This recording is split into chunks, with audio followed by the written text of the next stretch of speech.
Hi, it's Dan Sowden and welcome to this month's edition of the Gavel, where we talk all things property and of course auctions. So you've found the property you want to buy and now it's time to get prepared for the auction. What an exciting time.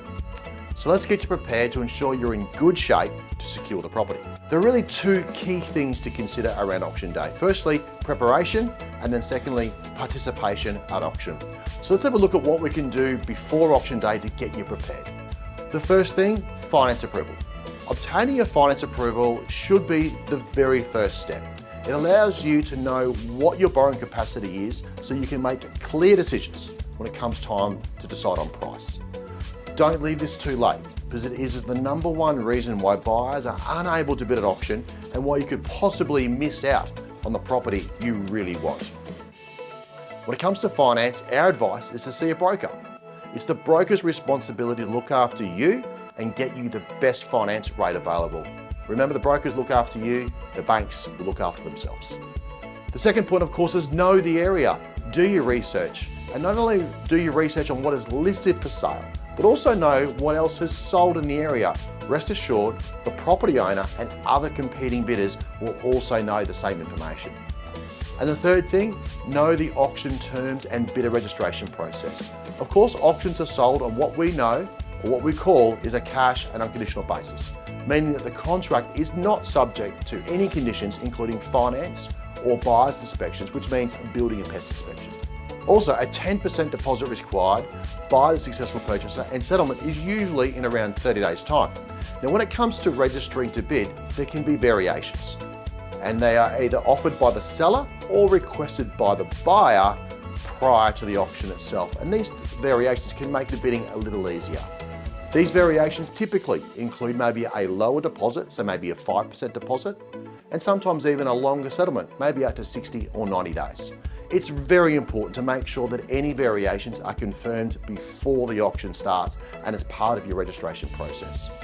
The final part of the registration is possibly the most important. It's to know the entity you want to buy the property in. If it's a company or a self-managed super fund, then this needs to be set up well in advance of the auction. Remember, you can't just simply change the name on the contract after you've bought the property.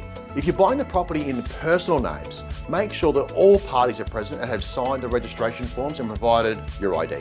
If all parties are not present, then you'll need written authority from that person to be able to place bids on their behalf during the auction. Then, if you are successful, the auctioneer, of course, can sign the contract on their behalf.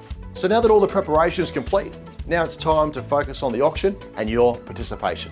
So when it comes to the auction itself, I actually think this is the easy bit if you come prepared for the auction itself. In close to 20 years of calling auctions, I've seen pretty much most bidding scenarios play out, and I can tell you that generally it is the most prepared and the most confident that generally do the winning. Now, before the bidding starts, know your game plan on price. What dollar amount would you like to start the bidding at? What dollar amount will you move quickly to? And what dollar amount do you not want to go past? This essentially becomes your game plan. Now, knowing your price game plan will allow you to get into the bidding as early as possible while the numbers are a little lower, so that then you can get familiar and comfortable with the bidding process. Then after one or two bids, you'll start to feel more confident with the bidding, and with your game plan already established, you should be able to bid freely and confidently up through the price range. It's also worth mentioning as well to keep a little bit of fighting money in your pocket, just in the case at the end of the auction you need it. In my experience, the only regret bidders have is after the auction when they didn't push for those extra few bids, and sometimes they've actually missed out. So keep a little bit of fighting money in your pocket. Now, most auctions run for between 10 and 20 minutes. And when it comes to the bidding, there is 3 distinct phases: the beginning, the middle, and the end. Now, the beginning, it's all about the opening bid. My advice is to open the bidding at a number you feel comfortable with so you can start and take control of the auction. The middle, this is where the price level is comfortable and you're getting into the flow of the bidding.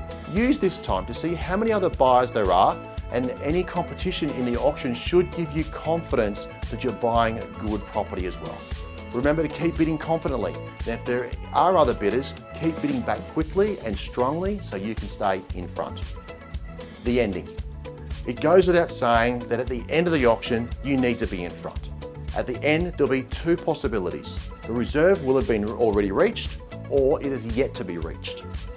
If the reserve is reached, the auctioneer will make the announcement that the property is on the market and it will be sold. Should this happen, then it's particularly important to keep confident with the bidding and try not to discount the bidding.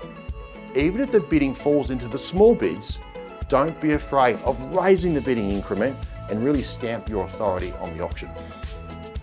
If the reserve is yet to be reached, then it's even more imperative that you are the highest bidder, and this puts you in the box seat. At this stage of the auctioneer will pause the auction and then come and give you the first option to negotiate and to let you know the number to buy the property. You can either agree to this number or offer another. This is your opportunity to bring the property onto the market. And should you reach an agreement during these negotiations on price, then the auctioneer will reopen the auction at the last bid, call the property on the market at the new bid or your bid, and then sell the property to the highest bidder. Remember that the auction needs to be sold in the public forum, so the auction does need to be reopened and sold publicly. Sometimes this can be a nervous time for you, but it's often the best way to secure the property at the auction, not letting it pass in, then potentially competing with other buyers post-auction. So, a couple of things to remember. Confidence is your best bidding strategy to secure the property. Confident buyers will make strong bids quickly. So try not to either slow the bidding down or discount the bidding amounts. All this shows to the other buyers is that you're starting to run out of money. Most auction sellers generally want to sell on auction day, and most are prepared to listen to the market to do so. So this means they'll be maybe willing to adjust the reserve price to meet the market on auction day. But you need to show them the market first, and that means bidding at the auction. Sometimes buyer competition on a property can be more substantial after the auction than even at the auction. The auction terms of sale may exclude some buyers from bidding that haven't done the preparation. They haven't obtained their finance approvals. As a bidder, there is no benefit to you in dragging out negotiations post-auction when the property could be bought at auction.